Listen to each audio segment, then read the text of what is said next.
आज हम आपको रूबरू कराने वाले हैं actor, singer, production manager and casting director Lucky Bhatt से।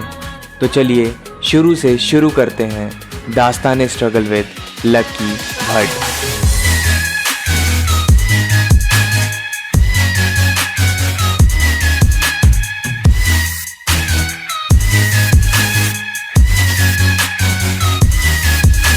तो मेरे एक जगह के चले लक्की भाई कैसे हैं आप? बहुत बढ़िया भाई, आप बताइए। दोस्तों मैं इस इंटरव्यू को शुरू करूं उससे पहले मैं आपको इंट्रोड्यूस कराना चाहूँगा लक्की भाई से।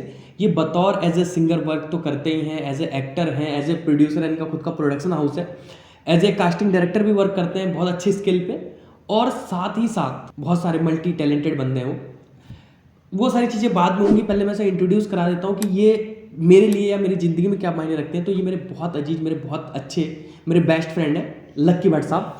मैं जब भी हल्द्वानी आता हूँ तो एक स्पेशल ट्रीटमेंट जो होता है वो करते हैं एज ए फ्रेंड, और हम लोग बहुत ज़्यादा बकवास करते हैं, ज़रूरत की बातें करते हैं, फालतू की बातें करते हैं, और बहुत मतलब मौज मस्ती मजाक करते हैं। मैं जब भी आता हूँ मेरे साथ होता है, मैंने सारा काम धाम छोड़कर।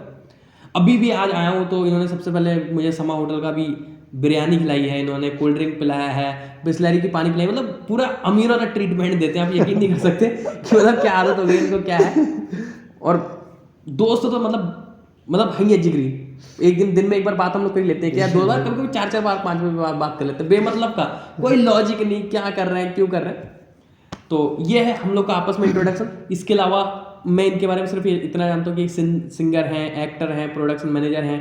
इन्होंने मेरे साथ भी काम किया है, हम लोगों ने एक साथ भी काम किया एक सेट पर, लेकिन कभी ऐसा जिक्र नहीं हुआ कि हम लोगों ने आपस में क्या काम किया, ऐसा कुछ नहीं। एज ए फ्रेंड बहुत बकवास करते हैं। तो आज उसी पूरे टॉपिक को कवर करूँगा, बात करूँगा, इनके स्ट्रगल को जानेंगे, क्योंकि लक्की भट्ट एक बहुत बड़ा नाम है हल्द्वानी का, और बहुत सारे लोग इनके साथ काम करते हैं, जुड़ते हैं। तो लक्की भाई कैसे हैं आप? बहुत बढ़िया दीपक भाई।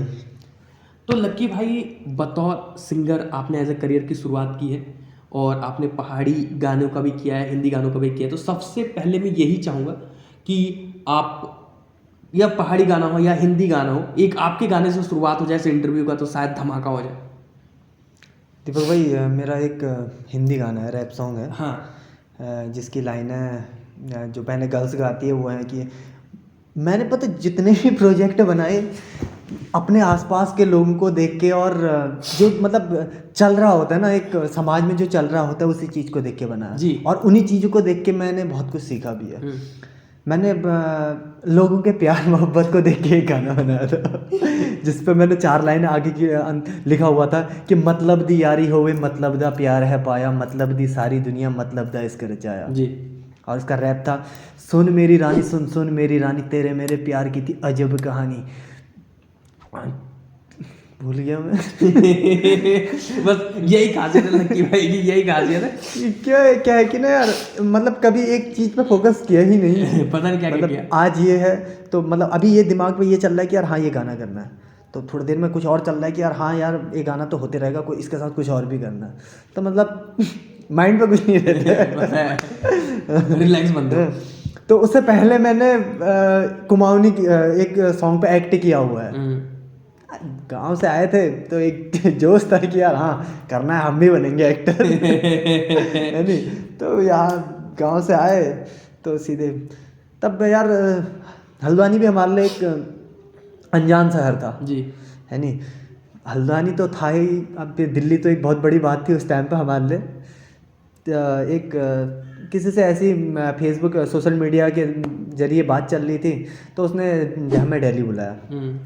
दिल्ली गए तो ऐसे इंटरव्यू दे रहा था मैं वहाँ पे, तो बोलता है कि यार भाई कुछ सीख साख के आया यार, कहाँ आ गया यहाँ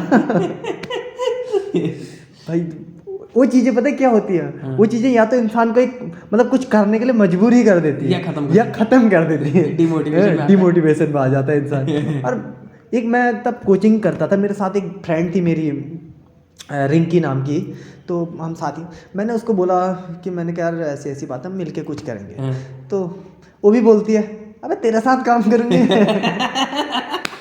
ये सही था तो मतलब थोड़ा तब ये लगता था कि यार भयंकर सभी लोग मतलब यही कहते हैं अपना कुछ हो ही नहीं है।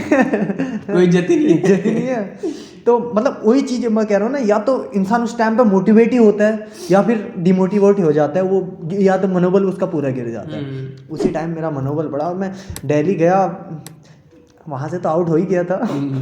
फिर हल्द्वानी आ गया। ऐसे यार मूड ख़राब ही रहता है नहीं, अगर किसी चीज़ को पाने की सोचो और उस चीज़ में तुम्हें मतलब फर्स्ट बार ही किसी ने डिमोटिवेट कर दिया हो, किसी ने तुम्हें ठुकरा दिया हो, तो बड़ा वो जैसा लगता है। ऐसे ही मैं मतलब घूम रहा था, तो करीब 5-6 दिन हो गए थे हल्द्वानी से आए हुए। तो मैं एक दोस्त के यहाँ गया हुआ था, तब दिल्ली से जिसके यहाँ इंटरव्यू के लिए गया हुआ था, उसी का मुझे फ़ोन आता है कि भाई लक्की तुझे 2 गाने सेंड कर रखे हैं, तुझे जो पसंद है तो उसमें कर ले।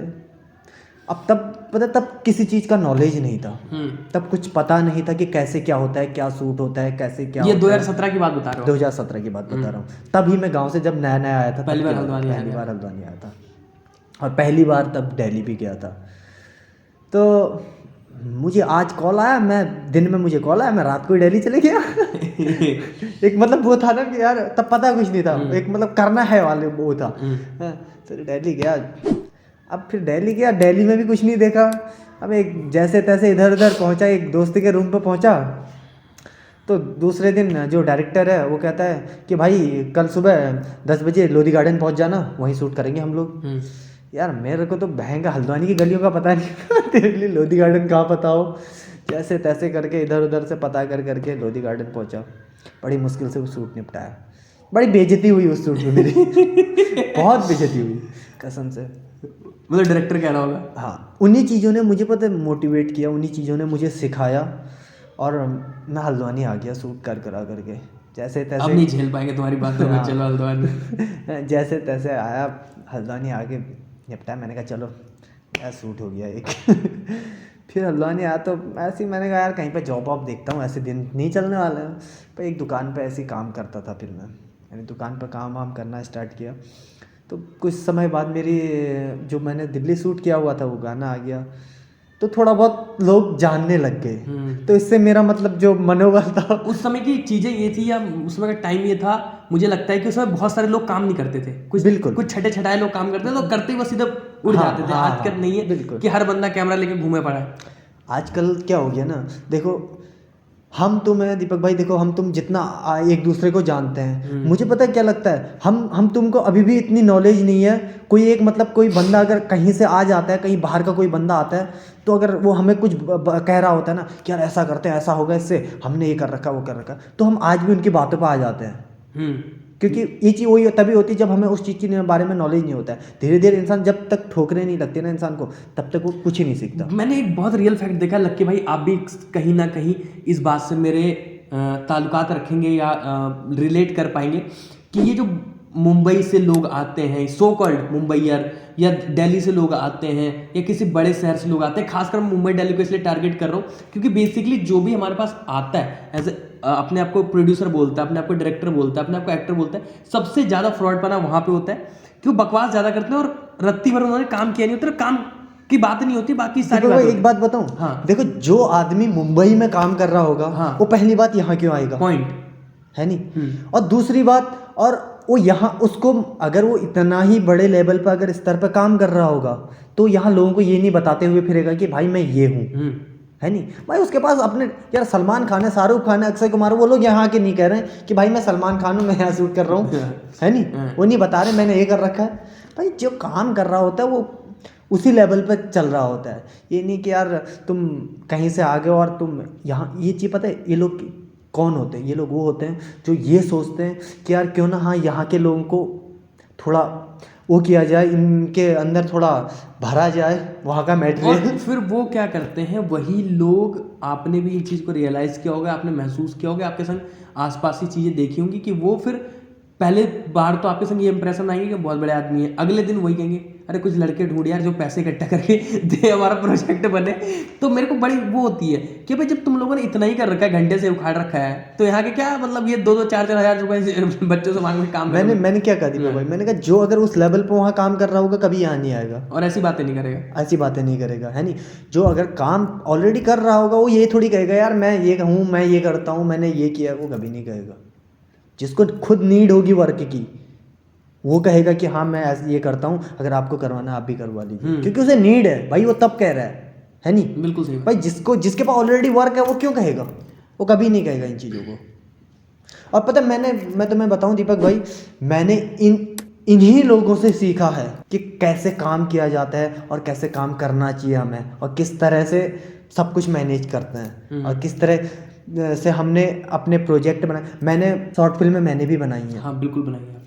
सॉन्ग्स मैंने भी किए हैं, मैंने कुमाऊनी भी मैंने किया है, मैंने हिंदी भी किया है, और मैंने शॉर्ट फिल्म में हिंदी भी बनाई है, और मैंने कुमाऊनी शॉर्ट फिल्में भी बनाई हैं, कुमाऊनी फीचर फिल्मों में भी मैंने काम कर रखा है, कि मुझे पता है कि कहाँ से क्या होता है, कहाँ से क्या होता है। और तभी मतलब हाँ, ये मैं कहूँगा कि अभी भी मुझे उतनी नॉलेज नहीं है। अच्छा लकी भाई, एक चीज़ आपने और देखा होगा कि जिस बंदे ने काम किया होता है कभी भी ये शो ऑफ नहीं करेगा कि भाई मैंने ये किया ये किया, जब तक वो उस लेवल पे या उस जगह पे ना बैठा हो जहाँ उसको बताने की जरूरत है। बिल्कुल बिल्कुल। क्योंकि हम लोग देखो इतना मिलते हैं जुलते हैं, हमारी दिन भर 4 बार फोन आते, आप हमें एक दूसरे को करते हैं, हम सारी बातें कर रहे होते हैं, सिवाय इसके कि हम लोगों ने आपस में प्रोजेक्ट बनाया गया है। सही बात, बिल्कुल। आप भी देखते हो कि मैं कई प्रोजेक्ट्स बनाता हूँ जो रिलीज कर देता हूँ मैं, और शायद तुम्हारे पास लिंक जाता हो या जो भी होता होगा, लेकिन हम डिस्कशन भी नहीं करते उसके बारे में कि क्या था क्या नहीं था। कभी कभार मैं पूछ लेता हूँ अरे देखा था क्या, और वो बात वहीं खत्म हो जाती है, क्योंकि हमें पता है हम भाई जेन्युइन तरीके से काम कर रहे हैं, हम लगातार काम कर रहे हैं, हमारे प्रोजेक्ट्स आ रहे हैं, और जहां हमें जरूरत होगी हम आपस में एक दूसरे डिस्कशन करेंगे, लेकिन अदर डिस्कशन नहीं कर रहे होते हैं, या मैं चौड़ा नहीं हो रहा हूँ अरे मैंने ये कर दिया है,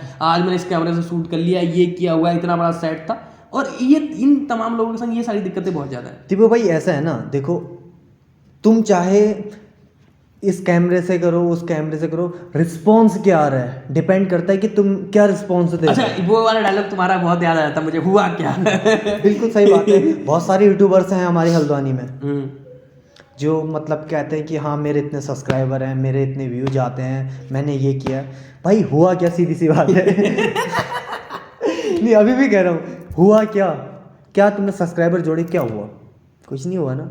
कर तो कवर ही रहे हो, तुम कवर ही सॉन्ग कर रहे हो। तुम ओरिजिनल 10 चीज़ें ओरिजिनल करके दिखाओ, मार्केट में कुछ नया कंटेंट ला के दिखाओ। 10 व्यूज आएंगे ना वो खुश हैं हम। बिल्कुल, और कुछ नया तो होगा, अपना तो होगा, उस चीज़ से तुम्हें नॉलेज मिलेगी। हम यहाँ के, मैं यूट्यूब किसी को फोकस करके नहीं बोल रहा हूँ, मैं एक नॉर्मली यूट्यूबरों को बोल रहा हूँ जो लोग मतलब ये बोलते हैं कि हाँ मेरा भी यूट्यूब चैनल, मैं यूट्यूबर हूँ, मैं ये कर रहा हूँ, मैं वो कर रहा हूँ। भाई सीधी सी बात है, हुआ क्या? तो कर रहा है तो क्या हुआ, रिस्पॉन्स क्या आ रहा है? यहाँ एक चीज़ मैं क्लियर करते चलूँ गाइस कि किसी भी यूट्यूबर के हम खिलाफ नहीं है, हम खुद अपने कंटेंट यूट्यूब पे डालते हैं, लेकिन मैं एक यूट्यूबर नहीं हूँ या लक्की भाई यूट्यूबर नहीं, जस्ट बिकॉज हम एक फिल्म मेकिंग के हिसाब से सोचते हैं। बिल्कुल। अगर यूट्यूब हमारे लिए सिर्फ ये मायने रखता है, बहुत सारे मेरे दोस्त कहते हैं कि तुम यूट्यूबर हो, लेकिन लक्की भाई मैं कहता हूँ हम यूट्यूबर कैसे हैं? हम तो प्रोजेक्ट्स बना रहे हैं as a director, as a actor, as a production manager, या फिर किसी भी माध्यम से उस प्रोजेक्ट से जुड़े हैं, तो हम एज ए यूट्यूबर तो जुड़े नहीं थे। हमने क्या कॉन्सेप्ट रखा था कि हम एक प्रोजेक्ट बनाएंगे, जब हमें कोई मीडियम या प्लेटफॉर्म नहीं मिला तब हमने यूट्यूब में डाला वो। बिल्कुल सही तो यूट्यूब इज अ मीडियम, हम यूट्यूबर बिल्कुल। नहीं है। और मैं सारे जो फिल्म मेकिंग के हिसाब से सोचते हैं उनको यही समझना चाहिए कि अगर आपके प्रोजेक्ट यूट्यूब पे डल रहे हैं, डेट मीन्स आपके पास दूसरा मीडियम नहीं था, आपके पास एक मीडियम था कि अब प्रोजेक्ट डालो। वो मीडियम क्या था? यूट्यूब। यूट्यूब, सही बात है। तो अभी अगर आप ये खुद बोल रहे हो कि मैं एक यूट्यूबर हूं, तो आप उससे आगे का कभी सोच ही नहीं सकते, मतलब फिल्म मेकिंग नहीं सोच सकते, आप बड़ी फिल्म नहीं बनाने का सोच सकते, आप या तो कवर सॉन्ग बना रहे होंगे, कुछ छोटा छोटा कर रहे होंगे, लेकिन एज ए यूट्यूबर ही सोच सकते हैं। उसके बाद आप एज ए एक्टर भी वर्क कर रहे थे, वो क्या दौर था और कैसी चीजें थी और क्या हुआ? दीपक भाई मैंने एक्टिंग के लिए कहूँ तो मैंने अभी 2 सॉन्ग पे एक्ट किया हुआ है जी, जिस पे एक सॉन्ग कुमाऊनी था और दूसरा हिंदी सॉन्ग था जो मैंने खुद सॉन्ग लिखा था और उस पर खुद एक्ट भी किया हुआ था। वो एक बार गाना हो जाए। जब मैं सब कुछ करके आ गया था दिल्ली से, तो तब ये आ गया था ना यार, तब पता चल गया था यार कैसे क्या होता है। मैंने सोचा यार क्यों ना यार खुद क्यों ना किया जाए। तुम दूसरों के पास जा रहे हो, दूसरों के पास 10 बातें सुन रहे हो, इससे अच्छा तुम खुद सीखो और खुद करते भी रहो, उससे तुम्हें एक्सपीरियंस भी मिलेगा और एक काम करने में कंटिन्यूटी भी बनी रहेगी। ठीक है, मैंने खुद एक सॉन्ग लिखा और उसे खुद आवाज़ दी और यहीं पे हल्द्वानी पे लोकल पे ही हमने शूट कराया वो गाना। अच्छा रिस्पॉन्स था उस गाने का भी, बहुत अच्छा रिस्पॉन्स रहा। अब आगे को देखते हैं क्या करते हैं, आगे को भी बहुत सारी प्लानिंग अभी कर रखी है हमने। उसके बाद कौन से प्रोजेक्ट्स आए? 2019 के बाद मैंने कुछ समय प्रोडक्शन का काम किया, प्रोडक्शन में as a production manager, as a casting का काम किया। मैंने लोगों को कास्टिंग वगैरह प्रोवाइड करवाना, और जो बाहर से मतलब कोई टीमें आ रही हैं तो उनको कास्टिंग दिलवाना, मतलब प्रोडक्शन का काम मेरा रहता था, कास्टिंग दिलवाना और मेकअप आर्टिस्ट दिलवाना, ये सब क्या का। चैलेंजेस रहते हैं जब आप कास्टिंग करते हैं, या जब आप मेकअप आर्टिस्ट प्रोवाइड कराते हैं, या एज अ प्रोडक्शन मैनेजर आप सेट पे काम करते हैं, तो क्या चैलेंजेस आप फेस करते हैं? सबसे पहले एज ए कास्टिंग की बात करें तो दीपक भाई ऐसा है, अब यहाँ पे लोकल पे तो ना जो मिल रहा है उससे हमें काम चलाना पड़ता है नहीं। और यहाँ के लोग का भी पता है, यहाँ पे टैलेंट की कमी नहीं है, पर लोगों के अंदर ईगो ज़्यादा है। रवैया जो है वो ईगो ज़्यादा है कि यार हाँ ये भी कर रहा है, मैं भी कर रहा हूँ, मैंने भी किया है, मेरा भी ये लेवल है। उन्हें अभी काम के बारे में कुछ पता नहीं है नहीं, कि कहाँ पे काम कैसा होता है, किसे एक्टर। मैंने तो ये देखे हैं, बाहर से दिल्ली मुंबई से लोग यहाँ पे आते हैं और क्या काम करते हैं क्या नहीं करते हैं क्या कहें, खाली किसी के बारे में कहना नहीं चाहूँगा। ऐसी है यहाँ पे लोगों का, जो मिल गया उसको पकड़ो, उसी को सिखाओ, थप्पड़ मार मूर के इधर उधर कर गुर के जैसे तैसे सिखाओ उसे और शूट कराओ, ऐसे ही फाइनल करना पड़ता है। यहाँ पे कोई चैलेंज तो एक्सेप्ट हो ही नहीं पाते, चॉइसेस तो है ही नहीं ना आपके पास। वही तो लोकल में चॉइसेस नहीं है। अगर किसी के अंदर टैलेंट है तो बहुत सारी दिक्कतें हैं उसके साथ। बिल्कुल, उसे घर से परमिशन नहीं है, और बहुत सभ्य लैंग्वेज में बोलूँ तो उसके अपने बॉयफ्रेंड से परमिशन नहीं है। देखिए ना दीपक भाई, मैं एक चीज़ बताऊँ तुम्हें ना, पता है सबसे बड़ी दिक्कत क्या है, यहाँ पे लोगों ने इंडस्ट्री लाइन को ना खराब कर दिया है अपने। मतलब मैं बहुत सारे लोगों को यहाँ पे देखता हूँ जो एक प्रोडक्शन के नाम पे मतलब बहुत कुछ यहाँ पे काम करते हैं। अब मैं उनका नाम नहीं लूँगा, उन्हीं लोगों की वजह से ही जिनके अंदर टैलेंट है ना, वो लोग भी बाहर नहीं आ पा रहे हैं। बिल्कुल है नहीं, लोग अब ये सोचने लग गए कि यार हाँ एक इंडस्ट्री लाइन में भी गंदगी बहुत सारी है, इसलिए क्यों करना हो रहा है, अगला ऐसा है क्या पता ये भी ऐसा ही होगा। इंसान की थिंकिंग ये हो गई है कि यार मैं इसके पास गया था तो ये ऐसा था, इस लाइन के लोग होते ही ऐसे हैं जी। लोगों के अंदर ये बैठ गया है, ये थिंकिंग बैठ गई। जब तक अगर कोई जेन्युइन वर्क नहीं करेगा, एक जेन्युइन काम नहीं करेगा, जब तक एक जेन्युइन वर्क पे कंटिन्यूटी नहीं बनी रहेगी, तब तक ये लाइन सुधर नहीं सकती है। उसके बाद आपने एक काम चालू किया बतौर प्रोडक्शन मैनेजर। बहुत बड़ी रिस्पॉन्सिबिलिटी और जिम्मेदारी होती है। प्रोजेक्ट्स की बात करेंगे बाद में।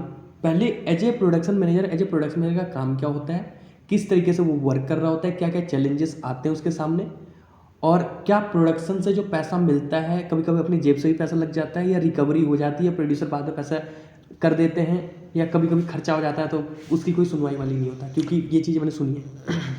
दीपक भाई यार देखो ना, मैं वही कह रहा हूँ, मैं पता है जब दिल्ली गया हुआ था ना जी, तब मैं उन चीज़ों को वहीं से सीख के लेके आया था कि ताकि जो मेरा चूतिया दिल्ली में कटा वो अब ना कटे। बेसिकली कटा हुआ है, बेसिकली कटा हुआ है, वही कह रहा हूँ, जो मेरा वहाँ कटा वो अब ना कटे। मैंने इन चीज़ों को सब कुछ करीब 2 साल लगे मुझे इन चीज़ों को सीखने में, कैसे क्या होता है, कैसे किसका काम क्या, डायरेक्टर का काम क्या होता है, प्रोड्यूसर का काम क्या होता है, एक्टर का काम क्या होता है, डीओपी का काम क्या होता है। मेरी तरफ से तो पहले कुछ भी नहीं था। मैं तो इसलिए सोचता था यार एक कैमरा जाएगा भाई, एक मैं इधर से हाथ हिलाऊंगा, उधर से हाथ हिलाएंगे तो बन गया गाना। लेकिन जब 2 साल भाग दौड़ की स्ट्रगल किया, उसके बाद मैंने सब कुछ सीखा, सब कुछ जाना। मैंने 2 साल वर्क नहीं किया, मैं 2 साल मैंने सीखने पे लगाए, लोगों के साथ रहा, कुछ अच्छे लोग मिले, कुछ बुरे लोग मिले, जिनसे बहुत कुछ सीखने को मिला। अच्छे लोगों से भी सीखने को मिला और बुरे लोगों को भी सीखने से मिला। इसलिए जो आप कह रहे हैं कि प्रोडक्शन मैनेजर का काम ये होता है कि यार एक प्रोडक्शन के अंदर क्या क्या चल रहा है, कैसे शूट मैनेज करना है, आज का शूट क्या है, कल का शूट कैसे होगा, और एक्टर की व्यवस्था क्या है, कल की व्यवस्था क्या है, हमें कहाँ जाना है, कैसे क्या मैनेज करना है, कैसे क्या सभी कुछ देखना होता है। और बात रही कि यार पेमेंट की, तो मैं हमेशा एडवांस पे चलता था क्योंकि मुझे पता है कई बार फंस गया तो निकालना मुश्किल है। मैं हमेशा एडवांस पे चलता था कि यार ऐसा है, इतना लगना है, आप इतना दे दीजिए। तो इससे मैं कभी मतलब इन चीज़ों पर आया ही नहीं। बेसिकली प्रोडक्शन मैनेजर का काम होता है कि सेट पे चीज़ें क्या चल रही है, खाने पीने से लेकर कॉस्ट्यूम टाइम पे आ रहा है या नहीं आ रहा है, या एक्टर्स टाइम पे आ रहे हैं, सब कुछ मैनेज करना होगा। मैनेज करना ही प्रोडक्शन मैनेजर का काम होता है एज ए प्रोडक्शन की तरफ से। तो क्या पेमेंट मिल जाता है प्रोडक्शन वालों को? दीपक भाई यार, रोजी रोटी चल जाती है यहाँ पे? यहाँ पे तुम्हें लगता है कि यार तुम भी इतने समय से काम कर रहे हो, तुम्हें लगता है, तुम तो कह रहे हो प्रोडक्शन मैनेजर की, तुम्हें लगता है कि एक्टर की रोजी रोटी चल जाती होगी? हाँ, छोटे शहरों का एक बहुत बड़ा वो है कि मैंने एक चीज़ महसूस की है कि बॉम्बे से यहाँ लड़कियाँ बुलाई जा रही हैं या लड़के बुलाए जा रहे हैं, उनको पेमेंट 10-10 हज़ार की दी जा रही है, फ्लाइट्स की टिकट्स दिए जा रहे हैं, लेकिन यहाँ का जो लोकल एक्टर है उसको कन्वेंस देने में के नाम पे भी यहाँ के प्रोड्यूसर डरते हैं। कन्वेंस देने के नाम पे रिलेट कर रहे होंगे आप इस चीज़ को कि कन्वेंस भी नहीं देना चाहते हैं। मैं क्या कह रहा हूँ, पता है बाहर से आए हुए लोग ना, जो बाहर से आता है वो पता है क्या कहता है, भाई मैंने ये कर रखा है, मैं यहाँ आ रहा हूँ तो मेरा ये बनता है, ये होता है। तो यहाँ का आदमी पता है सोचता है यार पता नहीं कौन आ रहा है, कितना बड़ा आदमी आ रहा है। यहाँ के पता चलता है कि हमें पता है ना यार कि यार तू इतना ही बड़ा होता तो यहाँ क्यों आता? हुआ क्या तो इतना ही बड़ा होता तो यहाँ क्यों आता है नहीं? तो यहाँ के लोगों को बताया जाता है यार बाहर का लोग है, बाहर का आदमी आ रहा है, बाहर का एक्टर आ रहा है, तो मुझे उसके साथ काम करने का मौका मिलेगा। मुझे तो समझ नहीं आती यार लोग मतलब क्यों, मतलब दूसरों को ऐसे बहकावे में लेके आते हैं, क्यों करते होंगे? लक्की भाई, अब बात करेंगे कि हमारी पहली मुलाकात जहाँ हुई, जहाँ से हमारी यारी दोस्ती चालू हुई, और जिस सेट पर बतौर कास्टिंग क्रू हम काम कर रहे थे, वो था आपके गुरु, मेरे गुरु, हमारे सभी के गुरु, जो यहाँ पे लोग बैठे हैं, मौजूद है, कैमरे के पीछे चंदन भी बैठा है। वो थे रफ़त अब्बास अली साहब, डायरेक्टर। प्रोजेक्ट बता दूं? हाँ बता दो। Horror project, perfect guest, PG, UP वाली लव स्टोरी, बहुत सारे टीवी सीरियल लिखे हुए हैं, कॉमेडी सर्कस। तो उनके सेट पे हम लोग मिले थे। कास्टिंग मैंने की थी, वो आपको पता होगा, पूरा रुद्रपुर से कास्टिंग में उठा के लाया था। बिल्कुल बिल्कुल। बतौर कास्टिंग डायरेक्टर और बतौर असिस्टेंट डायरेक्टर मैं और चंदन थे, आप as a production manager work कर रहे थे। और वहाँ पे हमारी दोस्ती हुई। वहाँ से लक्की भाई को मैं जाना कि लक्की भाई कितने मज़ेदार बंदे हैं, उनके संग रहना मतलब अमेजिंग होता है, आप यकीन नहीं कर सकते कितना अमेजिंग होता है। Is a very nice person, मतलब स्ट्रेस तो आप फील कर ही नहीं सकते, कुछ भी हो जाए। बिल्कुल बिल्कुल। और मुझे वो भी किस्सा याद है कि जब तुमसे टेबल से वो गिर गया था और तुम उस पैर कट गया था, पैर भी कट गया था तुम्हारा, उस चीज़ के साथ में बहुत बैड फील हो रहा था क्योंकि एक सेट पे माहौल ख़राब हो गया था। थोड़ा वो हो जाता है ना यार, एक मतलब कॉमेडी वाला माहौल बना रहे, धूम वाला माहौल बना रहे, और अचानक कुछ ऐसा घटित हो जाए कि यार सब सुनसानी जैसे शांत माहौल बन जाए। हाँ, तो थोड़ा रवा साहब भी भड़क गया था उस दिन। तो वो हम लोग उस दिन मिले थे और किसी ऐड का शूट चल रहा था, रॉयल एंटरटेनमेंट या रॉयल कंप्यूटर के जो ऑनर हैं श्री नदीम खान साहब, रॉयल कंप्यूटर के प्रोडक्ट का शूट चल रहा था और उस दिन हमारी दोस्ती हुई और बहुत अच्छा माहौल था उस दिन। मेरे को लगता है बहुत सारे लोगों से मिलने का मौका मिला, वो वहाँ की देन है कि आज मेरे खुद के भी ऐड आ रहे हैं, उसी ऐड की देन है। और लक्की भाई तो मिले ही थे उस दिन। बिल्कुल। तो उस दिन जब आपने पहली बार जब आप मिले या उस सेट को देखा आपने या मुझसे मिले, बेसिकली क्या महसूस किया आपने? दीपक भाई पता है मैं, क्या आप मेरे बारे में पहले से जानते थे, क्या इंट्रोडक्शन था या पहली बार?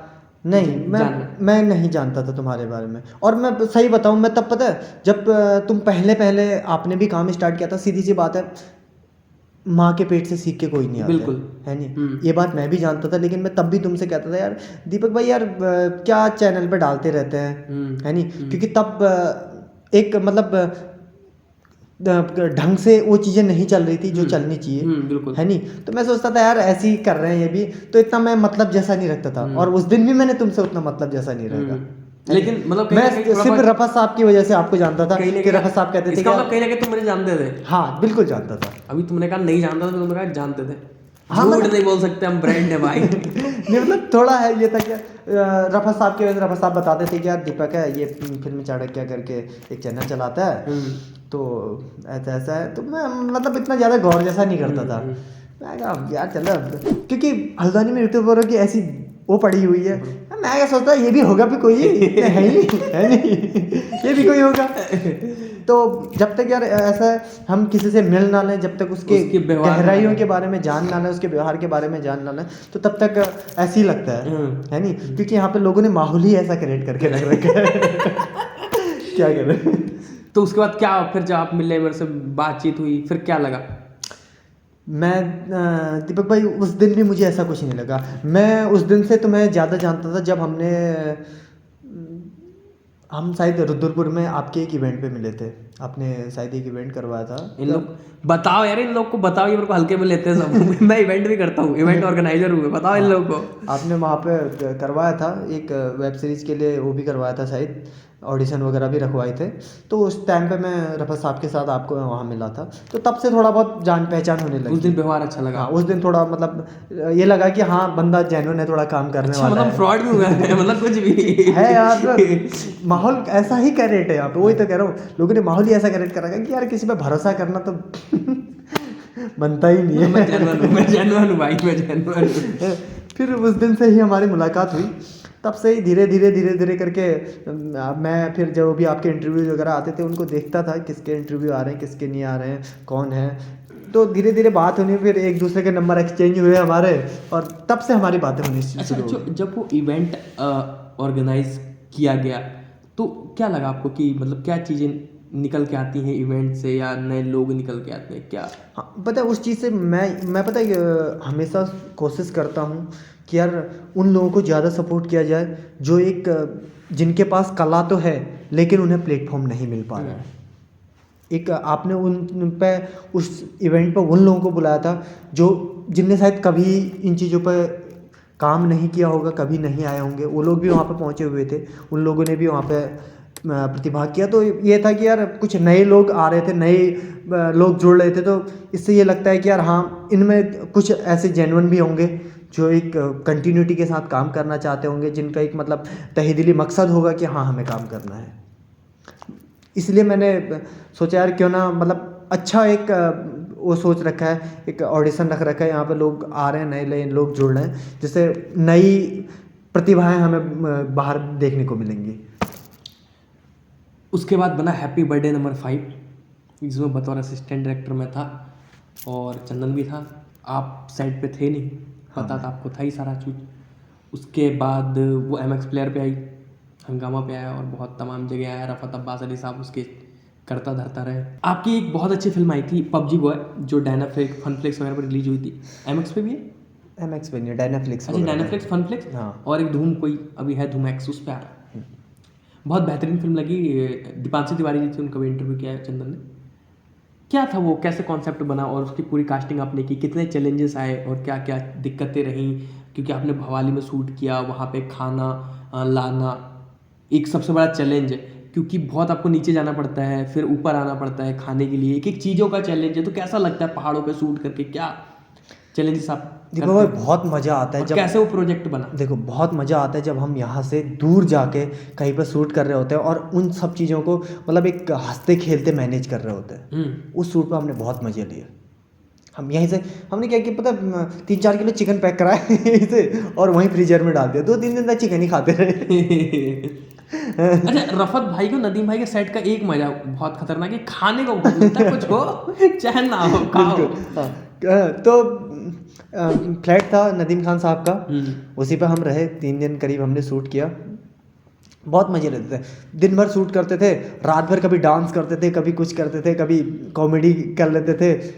3-3 4-4 बजे तक नहीं सोते थे, सुबह गए, उसके बाद 2 घंटे सोए, फिर उठ गए, फिर शूट किया। मतलब एक लगा ही नहीं कि यार हम मतलब सो नहीं रहे हैं, कंटिन्यू एक वर्क ही कर रहे हैं, तो ऐसा कुछ लगता ही नहीं था। मतलब कभी नाचने लग गए, कभी गाने लग गए, कभी कॉमेडी करने लग गए, कभी रात में ही खाना बना के खाने लग गए, कभी चाय बना के पीने लग गए। तो ऐसी बहुत मज़ा आया उस शूट में। उसका भी अपना मजा है, उसका अपना मज़ा है, बहुत मज़े लिए उस शूट में हमने। जिन लोगों को पबजी बॉय देखना है, और रफत भाई का ऑफिशियल यूट्यूब चैनल है आर म्यूजिक एंड वीडियोस, उस पर जाके देख सकते हैं। डायनाफ्लिक्स या फनफ्लिक्स पे देख सकते हैं, और एक धूम एक्स आ रहा है कोई OTT उस प्लेटफॉर्म पे देख सकते हैं, उस पर भी देख सकते हैं। अभी हम लोग मिले और डिस्कशन हुआ, सारी चीज़ें हैं। अभी हम बहुत दिन से डिस्कशन कर रहे हैं कि शायद एक साथ हम लोग हो सकता है गेट टुगेदर काम भी करेंगे। जो आपका एक प्रोजेक्ट आ रहा है, अपकमिंग प्रोजेक्ट्स है, जिसके लिए आज बात चल रही थी, या पिछले कई दिनों से हम लगातार फ़ोन पे उसके लिए बात कर रहे हैं। क्या प्रोजेक्ट्स है वो, क्या है मोटो उसको बनाने का, कब तक क्या चीज़ें? दीपक भाई अभी मैं एक प्रोजेक्ट पे काम कर रहा हूँ, अभी स्क्रिप्ट तैयार हो गई है मेरी, और बहुत जल्दी मैं उसका शूट स्टार्ट करूँगा। शायद इस मंथ से ही शूट स्टार्ट करना शुरू कर दूँगा।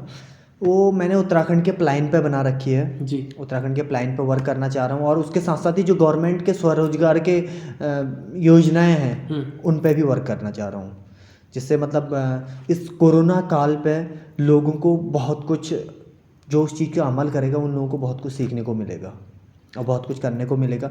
मैंने उन फिल्म पे ये दर्शाना चाहता हूँ कि एक मतलब उन लोगों के लिए जिन लोगों का रोज़गार छूट गया है, जो लोग कहीं बाहर जॉब कर रहे थे, वो लोग जो अपने गांव पे लौट गए हैं, वो लोग गांव पे कुछ इस तरह के स्वरोजगार स्टार्ट करके अपनी दिनचर्या को वो कर सकते हैं और लोगों को रोज़गार दिला सकते हैं। मैं इसी पे एक अभी काम कर रहा हूँ।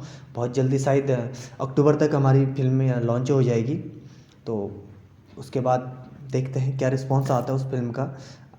बहुत अच्छा प्रोजेक्ट है वो, और मैं गुजारिश भी करूँगा सभी फिल्मी चाणक्य के दर्शकों को कि जो है उस फिल्म को ज़रूर देखें, और उस चीज़ से आपको जो भी सीखने को मिले उसे कमेंट करके बताएं हमें कि हमें इस फिल्म से ये सीख मिली।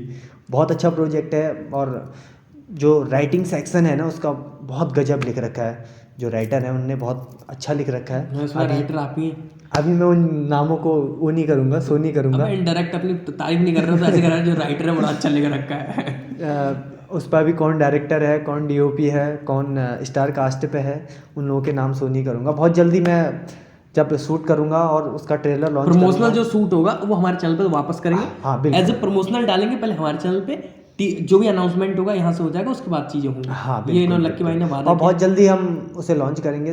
अक्टूबर में शायद लॉन्च कर देंगे, तो आप लोग ज़रूर देखिएगा उस फिल्म को। और उसके बाद मैं एक फिर फिल्म पे काम कर रहा हूँ, जो अभी हम एक मतलब समाज में हो रहे एक जो दिनचर्या चल रही है लोगों की, कैसे लोग फ्रॉड कर रहे हैं, कैसे क्या कर रहे हैं, कैसे लोगों को अपने बहकाव में लाके यहाँ के लोगों को वो कर रहे हैं, मैं उस पर भी एक अभी वर्क कर रहा हूँ। उसका भी थोड़ा राइटिंग का काम चल रहा है अभी इस टाइम पे, तो बहुत जल्दी करेंगे, नए नए प्रोजेक्ट को लेके आएंगे। और उन लोगों के लिए अक्सर लेके आएंगे, वो कहते हैं ना, किसी ने कहा है कि खुश रहा करो उनके लिए जो तुम्हें खुश नहीं देखना चाहते हैं। जबरदस्त।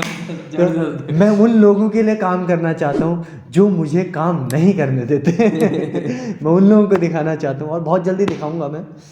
और बहुत जल्दी हम अच्छे अच्छे प्रोजेक्ट लेके आएंगे, आप लोगों का प्यार बना रहे। तो मिलते हैं उस प्रोजेक्ट के साथ, टीएलबी फिल्म और फिल्म चाणक्य के साथ।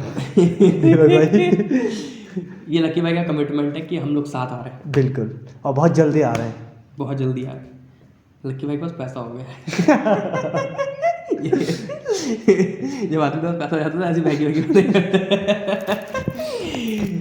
लकी भाई, जो आने वाली युवा पीढ़ी है, जो आर्टिस्टिक या एंटरटेनमेंट फील्ड में आना चाहती है, उसके लिए मैं कुछ ना कुछ करते रहना चाहता हूँ। जैसे कि मैंने अभी टीएलए फिल्म से स्टार्ट किया, हालांकि फिल्मी चाणक्य मेरा बहुत बेहतर चल रहा था, सारी चीज़ें हो रही थी और वर्चस्व बन गया टीएलए फिल्म का, 2-4-5 लोग जानते हैं। फिर भी मैंने टीएलए फिल्म लॉन्च किया और मैंने चाहा कि लोग जुड़े, ज़्यादा से ज़्यादा स्टार को, मतलब लोगों को मौका दूं जो काम नहीं कर पा रहे हैं या जिनके संग फ्रॉड हो जा रहा है, उनको मैं जेन्युइन तरीके से काम दूं, जिस तरीके से बन पाता है मेरे से मैं कोशिश करता हूँ कास्ट करने का। आपकी क्या प्लानिंग है उन लोगों के लिए जो अपकमिंग एक्टर हैं, एक्ट्रेस हैं या डायरेक्टर हैं, प्रोड्यूसर हैं, इस लाइन से रिलेटेड हैं, जो इस लाइन में कुछ करना चाहते हैं? दीपक भाई, मैं पता है सबसे पहले तो मैं उस गंदगी को साफ़ करना चाहता हूँ जो गंदगी अभी इस टाइम पे फैली पड़ी है, कि यार ये डायरेक्टर ऐसा है, ये प्रोड्यूसर ऐसा है, इसके यहाँ ऐसे काम होते हैं, ये ऐसे काम करता है, वैसे काम करता है। मैं पहले इस गंदगी को ख़त्म करना चाहता हूँ। मैं लोगों के अंदर पहले विश्वास जगाना चाहता हूँ। जब तक ये लोगों के अंदर की ये गंदगी ख़त्म नहीं होगी ना, तब तक कुछ नहीं हो पाएगा। ख़त्म कैसे होगी? ख़त्म करने के लिए जेन्युइन वर्क करना पड़ेगा। बिल्कुल, है नहीं, कुछ अच्छे प्रोजेक्ट करने पड़ेंगे, अच्छे प्रोजेक्ट बनाने पड़ेंगे, एक लेवल के प्रोजेक्ट बनाने पड़ेंगे, जिससे हाँ आर्टिस्टों को भी लगे, जो हमारे साथ नए लोग जुड़ रहे हैं उनको भी लगे कि यार हम एक अच्छी जगह काम कर रहे हैं। है नहीं, मैं पहले उस चीज़ को ख़त्म करना चाहता हूँ, और उसके साथ साथ ही नए नए प्रोजेक्ट और उन प्रोजेक्ट को ज़्यादा लाना चाहता हूँ जो एक समाज में कुछ मोटिवेशन दे रहे हों, समाज को कुछ सिखा रहे हो कि यार ऐसा करने से ऐसा होता है, ऐसा करने से ऐसा होता है। मैं उन प्रोजेक्टों को बिल्कुल नहीं लाना चाहता हूँ जिसमें कोई लवर, कोई लड़की, कोई लड़का अपने बॉयफ्रेंड को ये कर रहा है, अपनी गर्लफ्रेंड को घुमाने ले जा रहा है। मैं इन प्रोजेक्टों से बिल्कुल काफ़ी दूर रहना चाहता हूँ।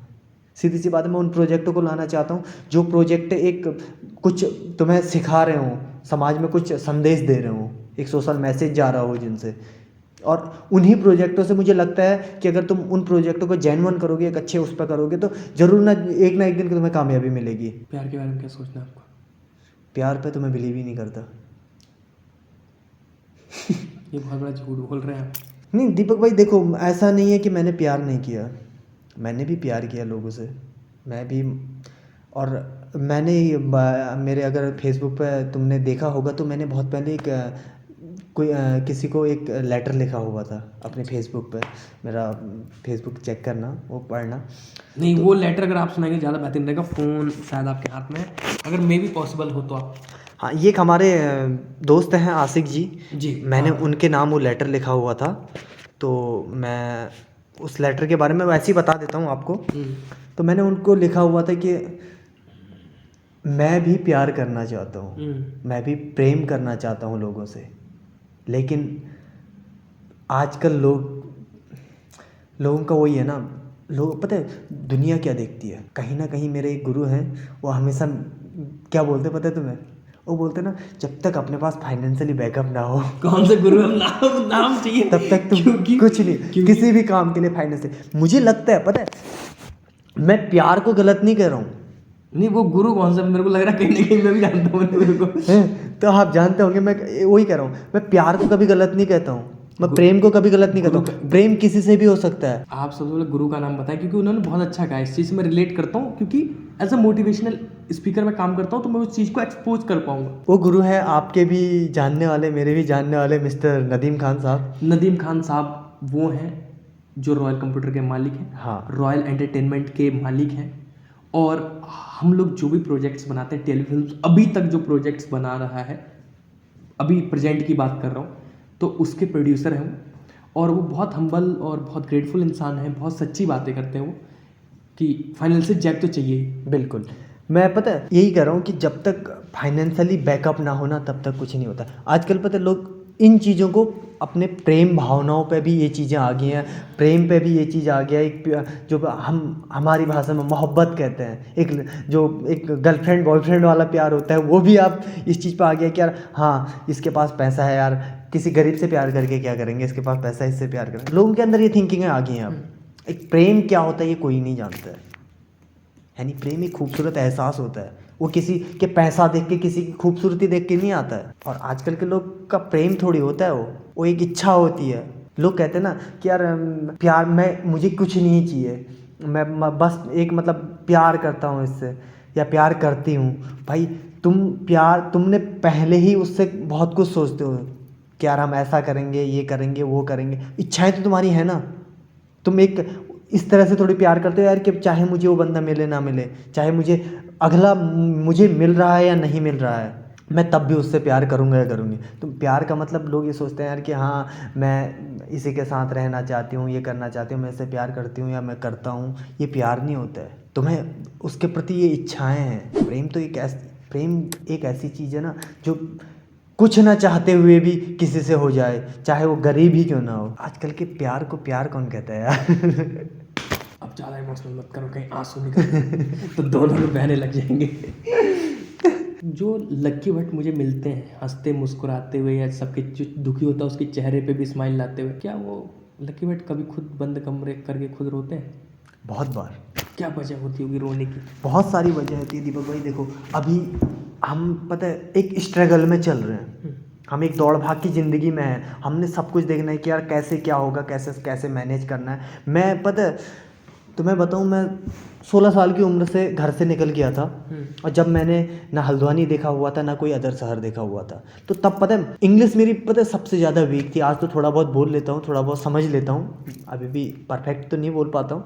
तो पता है सबसे बड़ा वो लगता था यार कि मैं एक फाइनेंशियली बैकअप भी इतना अच्छा नहीं था। भगवान की कृपा से कभी मतलब मेरे मॉम डैड ने ऐसा कभी वो मुझे रियलाइज़ नहीं होने दिया कि यार मैं इस मतलब थोड़ा गरीब फैमिली से हूँ या ऐसे हूँ। लेकिन एक अपने आप को लगता था कि यार कुछ करना है, जब तक कुछ बड़ा नहीं करूँगा तब तक चैन से नहीं रहूँगा। उसी चीज़ के दौड़ भाग के लिए दुनिया के सामने मैं इसलिए खुश रहता हूँ कि यार लोगों को ये नहीं लगना चाहिए कि यार, मैं पता है सोचता हूँ, मैं हमेशा डिप्रेशन टाइप में रहता हूँ। जब मैं अकेले में रहता हूँ तो हमेशा कुछ ना कुछ मेरे दिमाग में चलते रहता है कि यार कैसे क्या होगा, कैसे क्या करना है, कैसे क्या करना है। मैं कुछ ना कुछ प्लानिंग है मेरे दिमाग में बनते रहती है, लेकिन दुनिया के सामने मैंने कभी ये शो अप नहीं होने दिया कि यार हाँ मैं इस तरह के उसमें हूँ। मैं चाहता हूँ कि मैं हमेशा खुश रहता हूँ। लोग कहते हैं यार, मेरे दोस्तों के मुझे मैसेज आते हैं, कॉल्स आते हैं, हाँ तुम्हारी तो मौज है यार भाई, तुम तो मौज कर रहे हो, तुम्हारी जैसी मौज। मेरे को लगता है सबसे ज़्यादा भी मैं ही कहता हूँ ये बात। नहीं, बहुत सारे लोग कहते हैं, मेरे क्लासमेट जो जिन्होंने मेरे साथ पढ़ रखा है, जो मेरे साथ साथ पढ़े हुए, वो भी कहते हैं अरे भट्ट जी जिंदगी तो तुम जी रहे हो। मुझे पता है ना जिंदगी में कैसे जी रहा हूँ। पता है मैं पैसों पे ज़्यादा बिलीव नहीं करता। भगवान ने आज मुझे एक सक्सेस बना रखा है, मैं पैसों की मुझे अब कोई कमी नहीं है, अच्छे खासे पैसा अर्न कर ले रहा हूँ, फिलहाल अपने खर्चा चला ही लेता हूँ तो ठीक ही है, उतना ही चाहिए, फिलहाल उतना ही चाहिए, ज़्यादा ऐसी कोई नीड भी नहीं है। तो जो चीज़ें मतलब लाइफ के बारे में, जो फ्यूचर के बारे में, उन चीज़ों के बारे में सोचने में बहुत बार लगता है कि यार हाँ कुछ बड़ा करना है। तब सबसे ज़्यादा दिमाग ख़राब होता है ना जब लोग ये कह रहे होते हैं कि यार तेरे पास क्या है, जिसके पास पैसा है वो करके दिखाएगा, वो करता है, ये करता है, हम ये हैं, हम वो हैं। मुझे उन लोगों की बातें बहुत चुभती है हमेशा से। मैं उस टाइम पे पता है मेरे दिमाग में जब वो सामने से मुझे सुना रहा होता है, मेरे दिमाग में उस टाइम पे यही चल रहा होता है, भाई ना तुझे मैं एक दिन जरूर दिखाऊंगा। मेरे दिमाग में चलता चपेट रख दूंगा। नहीं सही बात है, मैं भी यही सोचता हूँ, लेकिन मेरे अंदर वो भी चलते रहता है मैं कि यार हाँ करना है कुछ यार। मैं उन लोगों को दिखाना चाहता हूँ जो लोग मतलब अपना एक फाइनेंशियली बैकअप हमें दिखा के वो करवाते हैं, टॉर्चर जिसे कहते हैं। वो मुझे पसंद नहीं है, इसलिए मैं पैसों पे ज़्यादा बिलीव भी नहीं करता। पैसा तो कमा ही लेंगे, इज्जत कमानी है पहले। लकी भाई इतना मोटिवेशन कैसे आता है? ठोकरें खा के, और मैं इतनी ठोकरें खा चुका हूँ। ठोक देते हो क्या? मैं इतनी ठोकरें खा चुका हूँ कि यार बताऊँगा तो बहुत ज़्यादा इमोशनल हो जाऊँगा। नहीं दीपक भाई अभी नहीं बता पाऊँगा।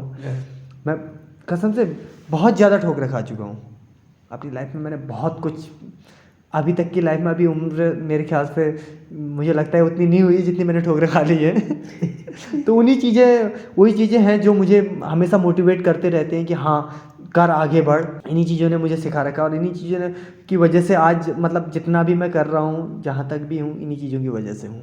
तो लक्की भाई मजा आ गया आपसे बात कर हंसते हंसाते चालू हुआ था और इमोशनल नोट पे आके मुझे छोड़ रहे हैं। लक्की भाई ये मेरा चैनल है फिल्मी चाणक्य, शायद आप देखते हैं। बिल्कुल। बहुत सारे दर्शक इसमें जो युवा हैं और एंटरटेनमेंट फील्ड से हैं, चाहे वो डायरेक्शन में इंटरेस्ट रखते हो, एक्टिंग में रखते हो, सिंगिंग में रखते हो, मोस्टली बात ये है कि वो आर्टिस्टिक फील्ड या एंटरटेनमेंट फील्ड में इंटरेस्ट रखते हो, तभी देखते होंगे मुझे ऐसा लगता है। बिल्कुल। तो क्या कहना चाहेंगे उनको? दीपक भाई मैं यही कहना चाहूँगा आपके सभी दर्शकों से जी कि ये मेरे दोस्त हैं दीपक भाई, और इनका चैनल है फिल्मी चाणक्य करके, जिन पे बड़े बड़े डायरेक्टर, प्रोड्यूसर, एक्टर और बड़े बड़े राजनेताओं के इंटरव्यूज वगैरह लिया करते हैं। आपको जिस चीज़ से बहुत सारी नॉलेजें मिलेंगी, आप जाइए इनके इंटरव्यूज वगैरह देखिए। उन इंटरव्यू में आपको बहुत सारे लोगों के बारे में पता चलेगा और बहुत सारे लोगों की जीवन गाथा पता चलेगी, बहुत सारे लोगों का स्ट्रगल पता चलेगा। और एक चैनल और चलाते हैं TLB फिल्म करके, जिन पे लोगों का एंटरटेनमेंट करते हैं, नई शॉर्ट फिल्में वगैरह लाते हैं, नए सॉन्ग्स वगैरह लाते हैं। तो आप लोग उस चीज़ को भी देखिए और बहुत सारा प्यार दीजिए दीपक भाई को और दीपक भाई के चैनल को। और हमारे भाई हैं चंदन भाई, जो अभी असिस्टेंट डायरेक्टर का भी काम करते हैं और खुद DOP हैं अपने चैनल के सारे प्रोजेक्ट खुद। नहीं भाई असिस्टेंट डायरेक्टर हो गया, मेरा पार्टनर है वो एज ए डायरेक्टर। और चंदन भाई खुद ही अपने सारे प्रोजेक्ट शूट करते हैं, खुद ही एडिट करते हैं। मैं सभी दर्शकों से गुजारिश करूंगा कि बहुत सारा प्यार दीजिए इनको और नए प्रोजेक्ट आते रहेंगे। क्या पता कभी दीपक भाई बड़े स्टार बन गए तो आपको भी बहुत सारे मौके मिलेंगे। अभी भी सकेगा बन जाओगे यार, जहाँ वहाँ के रहिए।